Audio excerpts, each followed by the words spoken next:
Hey everybody, today I'm going to show you how to remove the back cover on an ESQ or MOVADO watch.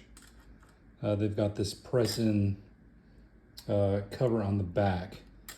If you go around and you look real closely, generally on the side over here, the right side, once you flip it over, there's going to be a little tab. Let's see if I can get close enough to see it. You can kind of see where it's slightly different right there.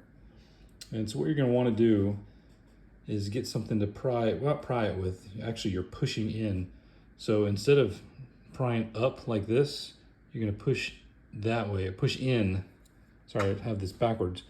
So you're going to want to push this way, push pressure going straight sideways that way, and it will release the cover from the back of the watch.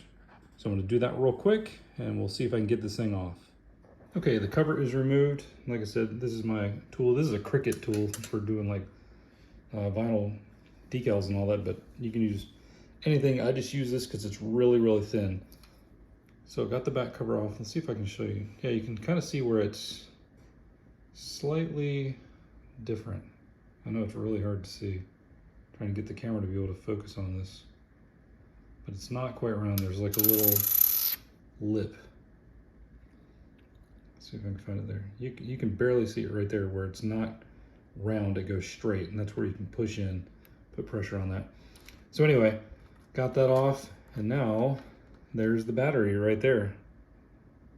Let's see if I can get a clear image on that. So you're just gonna wanna, be very careful and use something that can pry that up real quick. And this is a number 362, which I have right here. And so just remember the orientation. This one has all the wording and stuff on that back side there. And so the top flat piece is going to go there, and then the way this one's sitting right now is going to go on the bottom. So let me pry that out. So on this watch, I had to remove this little plastic ring that goes around the inside there. Just made it easier for getting the battery out and putting the new one in. It's pretty easy to put it back because it has this little slot where the stem goes, so you don't have to worry about putting it back in the wrong place. But yeah, that'll make it easier to remove the battery and then go ahead and put the new one in. So now I'm just gonna drop this right back into place and we'll be good to go. All right, the cover is on and the watch is working. You can see the second hand ticking there. Now I just need to adjust it and get it set to the proper time. But yeah, this wasn't too hard. It just takes a little patience. You gotta be careful so you don't damage the face. But other than that, if you just take your time, it'll only take you a few minutes. So hope this helped you out. You guys have a good one.